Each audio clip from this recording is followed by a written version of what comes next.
Guide for computer YouTube চ্যানেলে সকলকে স্বাগত। আজকে আমরা ম্যাথের একটা নতুন চ্যাপ্টার করবো, রেশিও অ্যান্ড প্রপোর্শন। তো এটা অ্যাকচুয়ালি আমার ব্যাচে দেওয়া প্র্যাকটিস সেটের কিছু অঙ্ক আমি করিয়ে দেবো। ওই জন্য দাগ নাম্বারটা হয়তো 1, 2 এরকমভাবে পাবে না, আলাদা আলাদাভাবে দাগ নাম্বারগুলো পাবে, কিন্তু অঙ্কগুলো প্রত্যেকটাই লেখা থাকবে এবং অঙ্কগুলো ডিটেলস আমি পরপর করিয়ে দেবো। এবং যে অঙ্কগুলো করাবো সেই অঙ্কটা করালে এই চ্যাপ্টারটা সম্পর্কে তোমাদের মোটামুটি একটা আইডিয়া চলে আসবে। তো কয়েকটা পার্টে এই চ্যাপ্টারটা আমি সম্পূর্ণ করবো, যে অঙ্কগুলো আছে সেগুলো পরপর করিয়ে দেবো। আর যদি ভিডিওটি ভালো লেগে থাকে তাহলে অবশ্যই ভিডিওটিকে লাইক শেয়ার করে দেবেন এবং আমার চ্যানেলটিকে সাবস্ক্রাইব করবেন। সাথে সাথে পাশে থাকা বেল আইকনটিকে ক্লিক করে দেবেন, যাতে পরবর্তী কোনো ভিডিও যদি আমি প্রকাশ করি তখন সেই নোটিফিকেশনটা যাতে তোমরা পেয়ে যাও। তো এখানে দেখো, প্রথম যে 4 দাগের একটা অঙ্কটা কি বলেছে দেখে নাও। 3 friends are divided ₹6 to 4 among themselves in the ratio 1/2:1/3:1/4, the share of third friend. এটার মানে হচ্ছে যে তিনজন বন্ধুর মধ্যে 624টাকে এমনভাবে ভাগ করে দেওয়া হয়েছে যাতে তাদের যে ভাগের যে অনুপাতটা সেটা কত, 1/2:1/3:1/4। বলছি যে the share of third friend, মানে তৃতীয় নম্বর বন্ধু সে কত টাকা শেয়ার করেছে বা ভাগ করেছে। তাহলে আমরা দেখে নিই অঙ্কটা কিরকম করে করবো। অঙ্কটা যেটা হবে, প্রথমে আমাদের এই যে অনুপাতটা দেওয়া আছে, এই অনুপাতটাকে আমাদের প্রথমে ভগ্নাংশে নয় পূর্ণ সংখ্যায় আমাদের ট্রান্সফার করতে হবে। আমি কি বলেছিলাম যে একটা অনুপাতকে পূর্ণ সংখ্যায় ট্রান্সফার করতে গেলে কি করতে হয়, 2, 3, 4 এর লসাগু করতে হয়। 2, 3, 4 এর লসাগু কত? 2, 3, 4 এর লসাগু হচ্ছে 12। তাহলে কি করবো, যেটা হচ্ছে লসাগু সেটাকে উপরে লিখব, মানে আমি লবে লিখে দেবো লসাগু যেটা হবে সেটাকে। তার মানে কি, এটা 2, 6, 12, 3, 4, 12, 4, 3, 12, তার মানে কি 6:4:3। আমরা অনুপাতটা পেয়ে গেলাম যে তিনজন যে ভাগটা করছে, তিনজনের ভাগের অনুপাত কত, 6:4:3। তাহলে কি বলেছে যে 624 টাকা ভাগ হচ্ছে এবং থার্ড ফ্রেন্ডের শেয়ার। তাহলে আমরা লিখতে পারি share of third friend. Share of third friend কি হবে, 624 ইনটু, এটা আমরা আনুপাতিক ভাগার দিয়ে করতে পারি 3/6 + 4 + 3, তার মানে 624 ইনটু 3/13, 13 4 52, ঠিক আছে। 10 থাকছে, 13 8 104, 8 3 24, 7 3 14, 144 টাকা। এটা কিরকম করে করা হয়েছে, যেহেতু তিনজনের শেয়ারের অনুপাত 6:4:3 এবং তৃতীয় জনেরটা চেয়েছে, তৃতীয় জনের চাওয়ার জন্য কি 3 নম্বর অনুপাতটা কত আছে, 3 আছে, ইনটু 3 করা হয়েছে বাই 6 + 4 + 3, এটা আনুপাতিক ভাগাকারের নিয়ম। সেখান থেকে আমরা তৃতীয় জন কত টাকা শেয়ার করেছি সেটা আমরা পেয়ে যাব, ঠিক আছে। এরপরে যদি বুঝতে অসুবিধা হয় বলবেন, এর পরের অঙ্কে আমরা চলে যাচ্ছি। এরপর অঙ্কটা আমি তোমাদেরকে দিয়ে দিচ্ছি।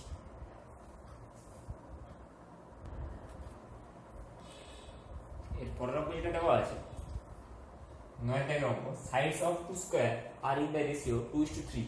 Find the ratio of the diagonals, the perimeter and the area. বলছি যে দুটো বর্গক্ষেত্রের বাহুর অনুপাত 2:3, তাহলে এই নিচের অনুপাতগুলো বার করতে হবে, মানে তাদের কর্ণের অনুপাত। তো আরেকটা বলছি তাদের পরিসীমার অনুপাত এবং তাদের ক্ষেত্রফলের অনুপাত। দুটো বর্গক্ষেত্রের বাহুর অনুপাত 2:3, তাহলে তাদের কর্ণের অনুপাত কত, তাদের পরিসীমার অনুপাত কত, তাদের ক্ষেত্রফলের অনুপাত কত।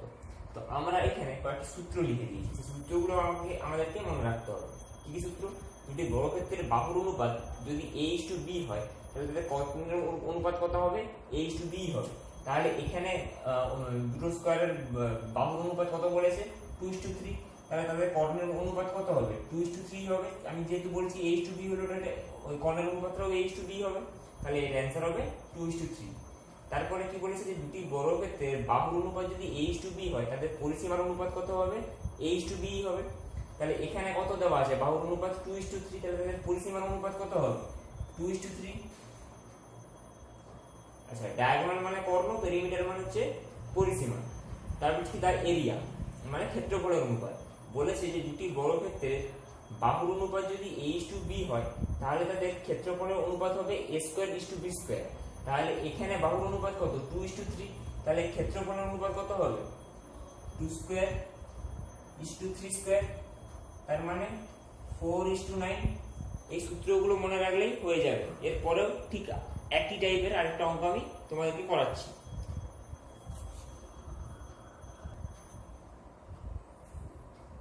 আচ্ছা, এরপরের যে অঙ্কটা দিয়েছে, sides of cubes are in the ratio 2:3, find the ratio. বলছে যে দুটো ঘনকের বাহুর অনুপাত 2:3, তাহলে ডায়াগোনালস মানে তাহলে তাদের কর্ণের অনুপাত কত, তার সারফেস এরিয়া মানে তাদের পার্শ্বতলের ক্ষেত্রফলের অনুপাত কত, ভলিউম মানে তাদের আয়তনের অনুপাত কত।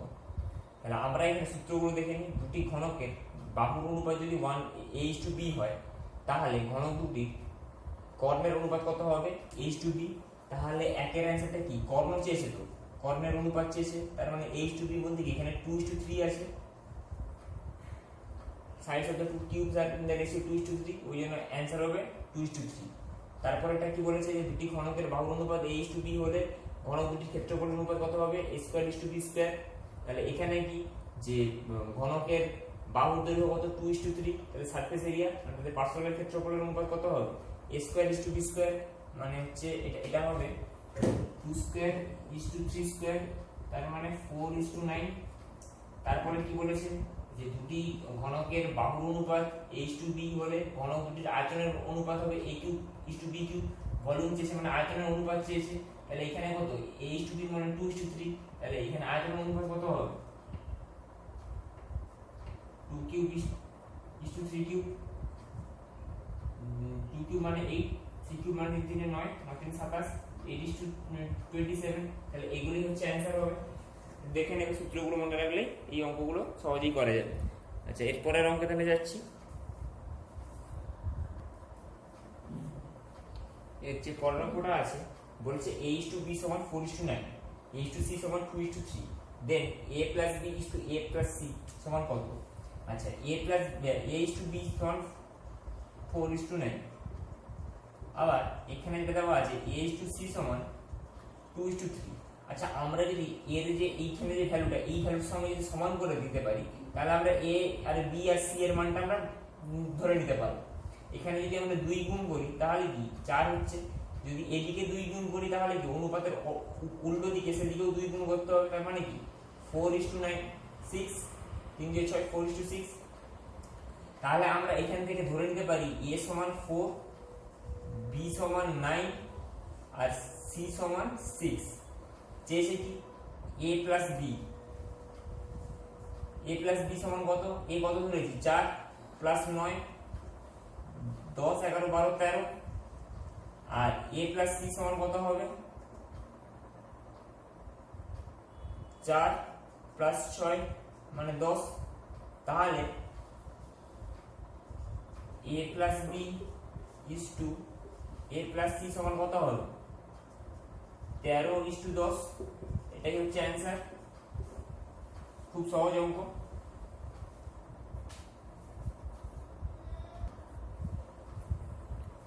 এরপরের যে অঙ্কটা আছে বলছে যে speeds of a motorbike and a scooter are in the ratio 7:4।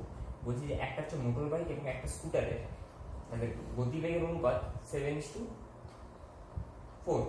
The motorbike takes 4 hours to go 140 km। বলছে যে এই মোটর বাইক 140 কিলোমিটার যেতে 4 ঘন্টা সময় লাগে। বলছে time taken by the scooter to go 60 কিমি ইজ। বলছে তাহলে স্কুটারে 60 কিমি যেতে কত সময় লাগবে। তো এখানে যেটা বলে রাখি যে আমাদের গতিবেগের সূত্রটা কি, স্পিড সমান ডিস্টেন্স বাই টাইম, মানে দূরত্ব বাই সময়, গতিবেগ সমান দূরত্ব বাই সময়। তাহলে এখানে আমরা প্রথমে মোটর বাইকের গতিবেগটা বার করে নিই, কারণ এখানে অনুপাতটা দেওয়া আছে দুজনের গতিবেগে। তো দুজনের গতিবেগটা যদি পেয়ে যাই সেখান থেকে আমরা অনুপাতটার সঙ্গে সমান করতে পারবো। তাহলে এখানে মোটর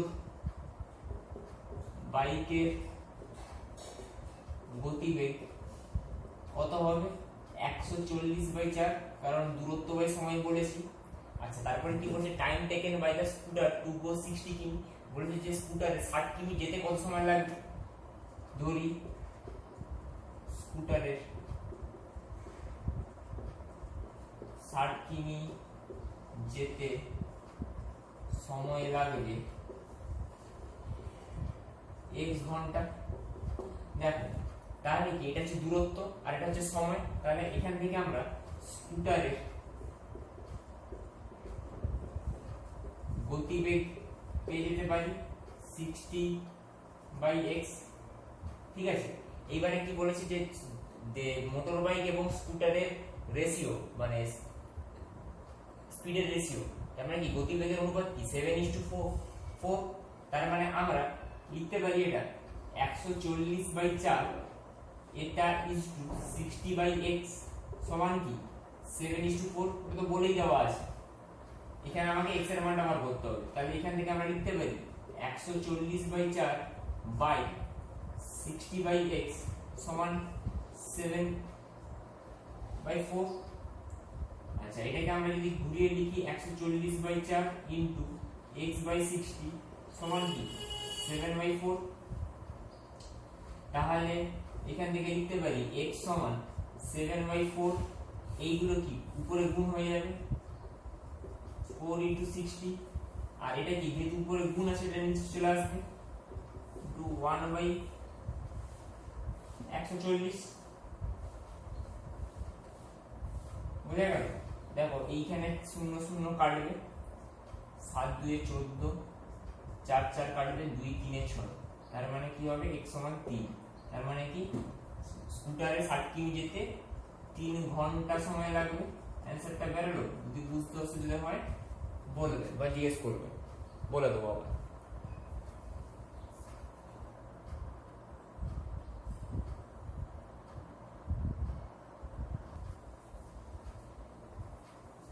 আজকে এটা সব থেকে শেষ অঙ্ক, এটা করে এই পার্টটা শেষ করবো, আবার পরের দিনে রেশিও প্রপোর্শনের সেকেন্ড পার্ট হবে, আমি আবার কিছু অঙ্ক করিয়ে দেবো।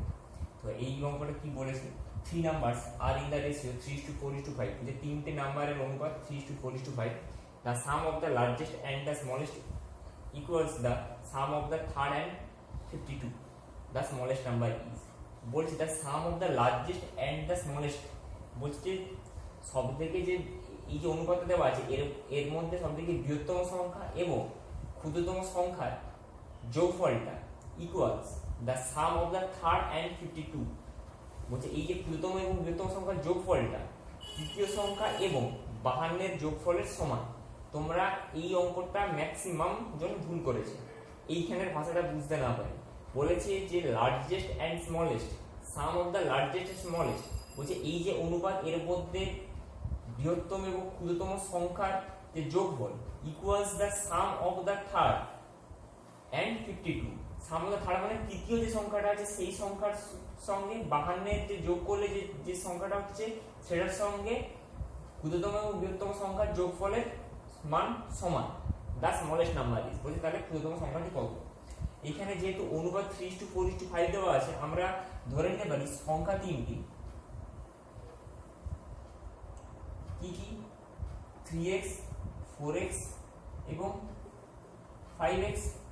বলছে sum of the largest and smallest, এখানে লার্জেস্ট কোনটা 5x এবং 3x। ঠিক আছে, তাহলে সাম অফ দ্য মানে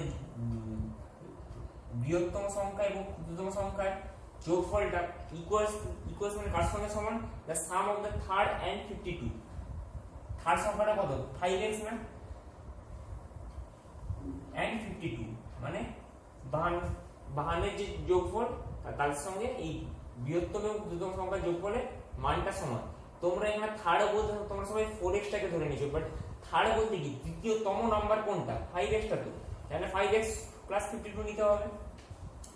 এইবারে এটা দেখলেই বুঝতে পারবে যে এদিকে গেলে কি হবে 3x সমান কি পড়ে যাচ্ছে 52 পড়ে থাকছে। চেয়েছে কি স্মলেস্ট নাম্বার কোনটা 3x, তাহলে স্মলেস্ট নাম্বার 3x সমান কি 52, তার মানে এটাই হবে অ্যানসার। আচ্ছা, আরেকটা অঙ্ক তাহলে করে দিচ্ছি, এরপর অঙ্কটা দেখে নাও, সেটাই শেষ অঙ্ক হবে। এরপর অঙ্কটা কি বসে যাবে 1/5:1/x equals to 1/x is to 1/1.25, then x এর মানটা বলো। তাহলে এটা জাস্ট অনুপাত, তো আর কিছু না। অনুপাত করব 1/5/1/x সমান 1/x বাই 1.25 এই এটা গুণ করলে কি হবে 1/x স্কয়ার 1/x * 1/x কোনাকুনি গুণ হচ্ছে 1.5 * 1.25 তার মানে কি আমি এটা জাস্ট আমরা এটা যদি x সঙ্গে গুণ হয় x স্কয়ার কি লিখতে পারি 5 * 1.25 এইটা এদিকে গেল এটা এদিকে গেল তাহলে x সমান কি হবে 5 * 1.25 আচ্ছা এইটাকে গুণ করলে কত হয় 6.25 6.25 এর রুট কত 2.5 অ্যাকচুয়ালি 25 এর স্কয়ার মানে কি 625 তার মানে কি 2.5 এর স্কয়ার মানে কি 6.25 না এইগুলো কিন্তু মনে রাখতে হবে তাহলে x এর মানটা কত হবে 2.5 ভিডিওটি যদি ভালো লেগে থাকে তাহলে অবশ্যই ভিডিওটিকে লাইক শেয়ার করে দেবে যাতে তোমার বন্ধুরাও দেখতে পায় এবং যদি কোনো সমস্যা থাকে সেটা অবশ্যই কমেন্টে জানাবে তাছাড়া আমাকে এমনি জানাতে পারো ফোন নাম্বার দেওয়া আছে ওখানে এবং চ্যানেলটিকে অবশ্যই সাবস্ক্রাইব করে নিই এবং পাশে থাকা বেল আইকনটিকে ক্লিক করো যাতে আমার ভিডিও নোটিফিকেশন তোমরা পরপর পেতে থাকো ঠিক আছে ধন্যবাদ এই ভিডিওগুলো দেখার জন্য এবং তোমরা যথেষ্ট সাপোর্ট দিচ্ছ ভিডিওগুলোতে যার জন্য আমি আরও ভিডিওগুলো বানাতে পারছি তো এইভাবে মোটামুটি পাশে থাকি